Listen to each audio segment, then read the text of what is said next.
Saudara, Kementerian Kelautan dan Perikanan mendorong warga mengonsumsi susu ikan untuk memenuhi kebutuhan protein warga. Meski menyebut bukan susu sebenarnya, isu susu ikan muncul saat uji coba makan bergizi gratis digelar di berbagai kota. Di tengah uji coba makan bergizi gratis, Kementerian Kelautan dan Perikanan atau KKP terus mendorong produksi susu ikan untuk mendukung asupan protein masyarakat. Meski disebut susu, KKP menyebut susu ikan bukanlah susu dalam arti yang sebenarnya. KKP bersama Kementerian Koperasi UKM telah meluncurkan produk susu ikan sejak tahun lalu. Kementerian Kelautan dan Perikanan mengeklaim produksi susu ikan mendorong hilirisasi perikanan di Indonesia. Dalam keterangan tertulis yang kami kutip dari laman Kementerian Kelautan dan Perikanan, Dirjen Penguatan Daya Saing Produk Kelautan dan Perikanan KKP, Budi Sulistyo menyebut, susu ikan bukanlah susu dalam arti yang sebenarnya, melainkan susu analog hasil dari hidrolisat protein ikan atau HPI. HPI merupakan ekstrak protein ikan hasil penelitian tim Litbang KKP tahun 2017 dengan memanfaatkan ikan rendah ekonomi. Susu ikan bukanlah susu seperti susu sapi, melainkan ekstrak dari protein ikan yang dihidrolisasi atau diproses secara kimia menggunakan air. Protein ikan yang diolah kemudian menghasilkan bubuk yang diberi perasa sehingga menyerupai susu. Kami kutip pernyataan Epi Taufik, ahli ilmu dan teknologi susu, dosen Fakultas Peternakan ITB, dari laman kompas.com, kandungan protein susu sapi lebih komplit dibandingkan susu ikan. Kandungan lemak susu sapi juga lebih beragam dengan kandungan 3,25 hingga 4%, sementara susu ikan kaya akan omega 3. Kandungan kalsium susu sapi juga lebih tinggi, sementara susu sapi mengandung laktosa atau gula alami yang bisa menyebabkan alergi bagi beberapa orang. Sementara susu ikan tidak mengandung laktosa. Ketua Harian DPP Gerindra membantah jika susu ikan akan dijadikan sebagai pengganti susu sapi dalam program makan bergizi gratis. Dasko menyebut susu ikan hanya menjadi alternatif tetapi belum ditentukan. Jadi begini, alternatif itu adalah aspirasi juga dari masyarakat ataupun kemudian hasil simulasi yang ada dan belum final. Nah, sehingga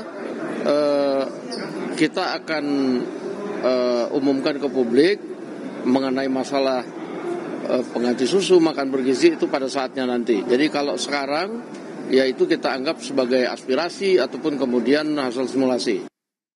Kepala Kantor Komunikasi Presiden Hasan Nasbi melalui keterangan tertulis kepada Kompas TV membantah adanya skenario susu ikan. Namun, Hasan Nasbi menyebut Badan Gizi terbuka dengan berbagai ide dari pihak lain asalkan sudah diuji cobakan. Menurut Hasan Nasbi, jika sudah diuji cobakan dan hasilnya baik, bisa jadi susu ikan sebagai alternatif pengayaan nutrisi, tetapi bukan pengganti susu sapi. Pemerintah menyebut uji coba makan bergizi gratis terus dilakukan untuk menyerap aspirasi dari masyarakat terkait menu, termasuk susu yang disajikan. Tim Liputan, Kompas TV. Lalu saudara, bagaimana sebenarnya susu ikan yang disebut oleh KKP ini sebagai hidrolisat atau ekstraksi dari protein ikan? Benarkah mampu menggantikan kandungan gizi dari susu sapi? Kita bahas malam hari ini saudara bersama dengan Menteri Kelautan dan Perikanan Sakti Wahyu Trenggono dan juga bergabung Hardinsyah, Guru Besar Departemen Gizi Masyarakat IPB. Selamat malam Pak Menteri, Pak Hardinsyah. Selamat malam. Selamat malam. Ya, sehat selalu. Selamat malam Pak Menteri. Ya. Baik, alhamdulillah. Saya ingin ke Pak Menteri dulu, Pak Menteri. Baru mendarat nih, baru mendarat. Ya, terdengar jelas Pak Menteri suaranya. Pak Menteri, soal terminologi susu ini sebenarnya dari mana datangnya? Karena ini sebenarnya kan bukan susu dalam artian seperti yang kita kenal selama ini kan Pak? Iya, ini kan minuman protein yang menyerupai sebetulnya kan. Minuman protein yang menyerupai susu. Yang dihasilkan melalui proses hidrolisa enzimatis protein ikan. Jadi sebetulnya dia bukan menggantikan susu yang ada seperti kayak susu sapi dan seterusnya. Tapi ini adalah sebuah protein yang bisa diminum karena dia mirip dengan susu kan kira-kira begitu. Oke, jadi ini sebenarnya suplemen tambahan di luar susu, begitu ya Pak ya? Iya, jadi untuk mendapatkan satu asupan protein, salah satunya yang dari ikan. Kan banyak hal dari ikan yang bisa dimakan langsung dengan cara memasak dan seterusnya, begitulah. Ini kemudian ada satu inovasi yang diproses supaya tinggal diminum dan seterusnya begitu ya. Oke, bagian mana yang diekstraksi itu Pak sebenarnya? Gimana? Bagian yang diekstraksi, bagian ikan yang diekstraksi itu apa saja itu Pak?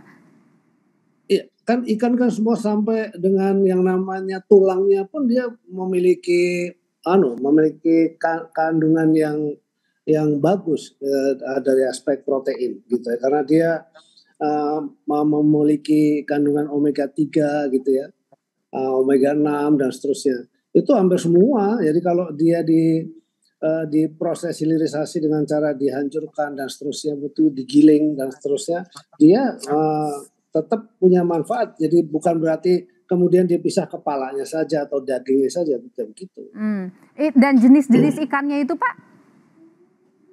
Ikannya bisa dari ikan tangkap di laut, bisa juga hasil dari budidaya, macam-macam. Jadi ini inovasi sebetulnya, inovasi produk untuk mendapatkan protein dengan metode pemrosesan seperti sekarang ini. Oke. Gitu. Yang kemudian dia bisa dirubah menjadi mirip seperti susu, tapi dia bukan susu gitu.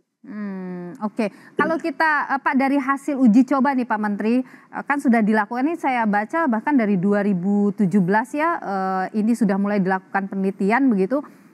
Ini seperti apa sih Pak kandungannya kalau kita bandingkan dengan susu sapi? Seperti apa Pak? Apa perbedaannya? Kemudian keunggulannya? Ini ada Pak Hardiansyah nih dari bisa membandingkan. Kalau itu nanti kalau saya jawab, saya bukan ahli ya, malah lucu tetapi satu hal yang saya ingin sampaikan dalam konteks, karena terus terang yang melakukan penelitian ini juga teman-teman atau staf-staf yang ada di Kementerian Kelautan Perikanan.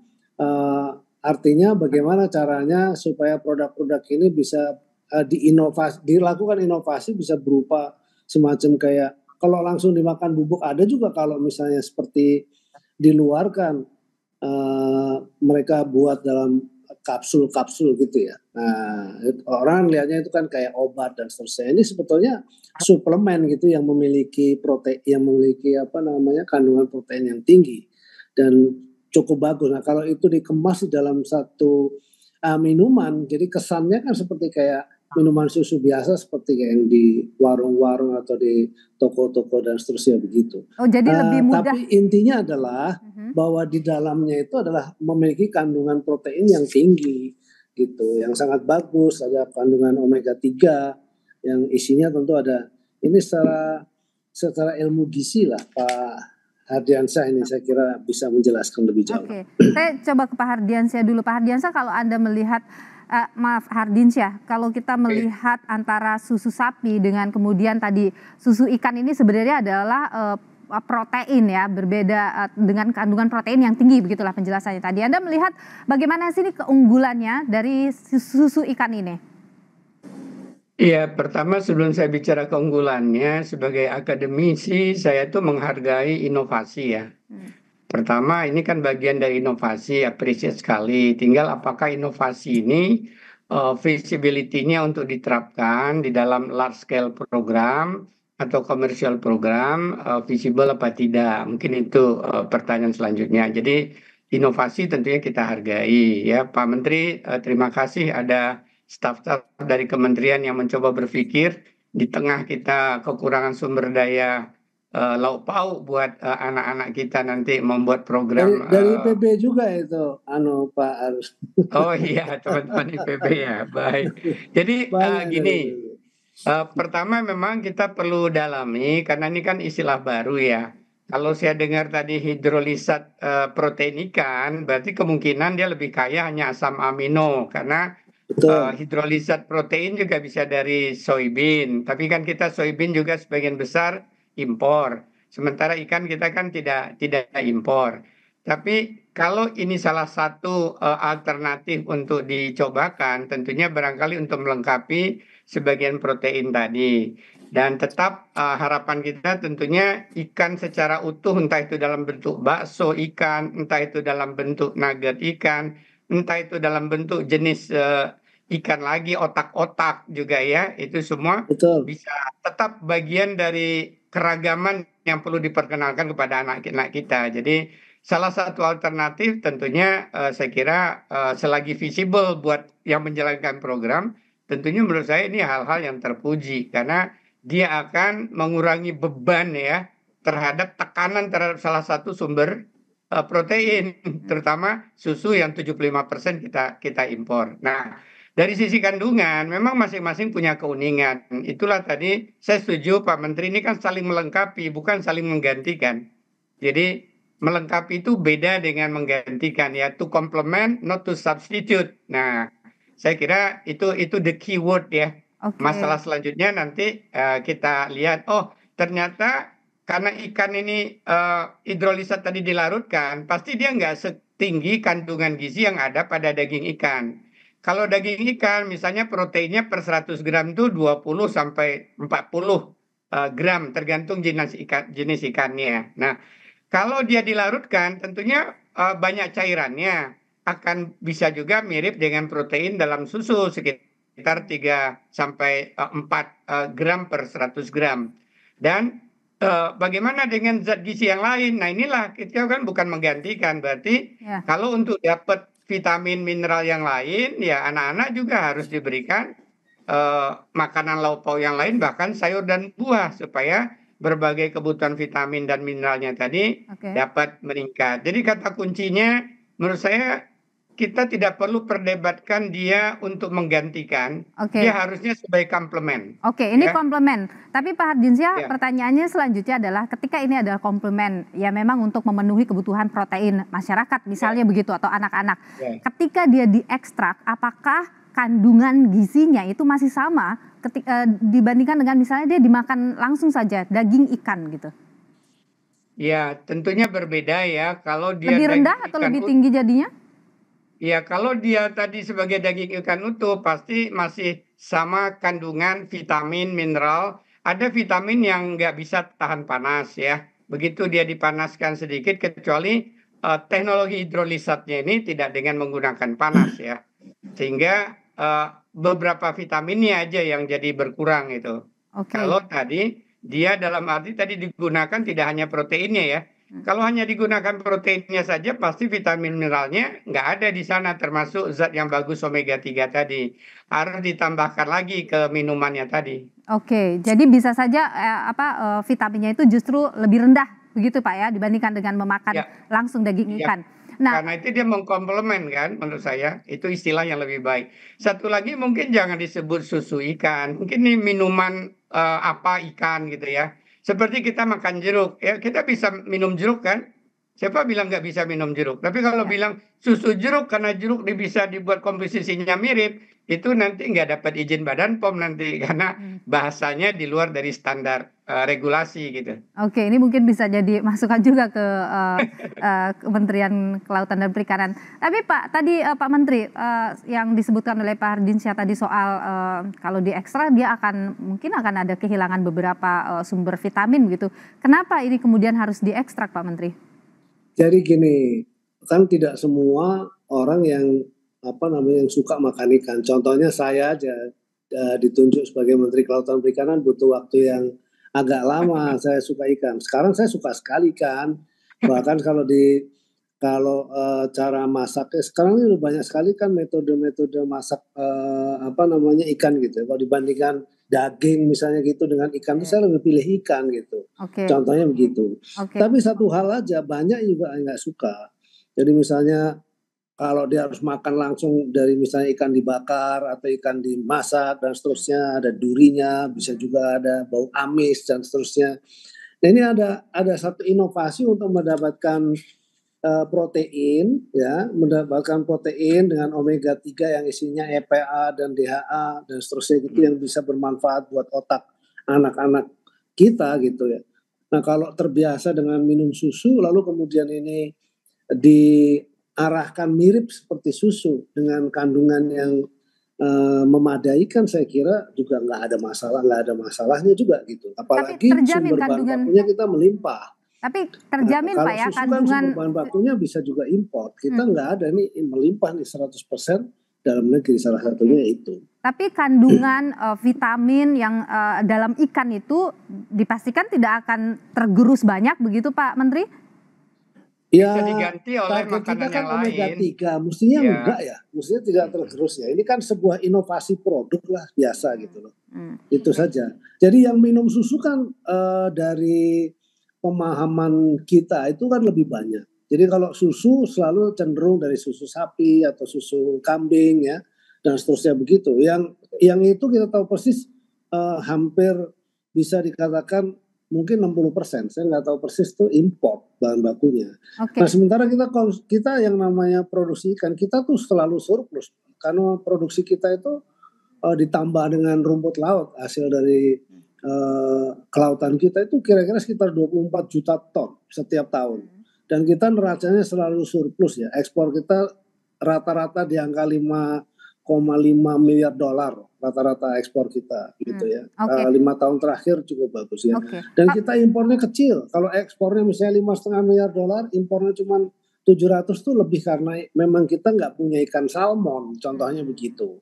Yang kita impor salmon. Nah, ini yang ikan-ikan yang lain yang kita modifikasi supaya dia bisa menjadi makanan bagi anak-anak ya dalam bentuk minuman yang mirip dengan susu, tapi ini tidak menggantikan susu yang ada, tetapi menjadi komplementari lah katakan. Ini pendamping bukan pengganti susu. Kita sepakati di situ ya Pak Menteri. Ini bukan pengganti susu. Ini adalah tambahan komplement tadi. Tapi kalau untuk dari produksinya Pak Menteri, ini apakah nanti akan misalnya ketika ini dipakai begitu jadi pendamping susu tadi, skala produksinya bisa besar gitu Pak Menteri? Karena inputan hulunya itu kita besar, kita tidak khawatir gitu. Jadi seperti kayak tangkap kita kan rata-rata di 7 juta ton. Lalu budidaya kita rata-rata di 6 juta ton. Jadi secara total kira-kira sekitar 13 juta ton. Cukup besar.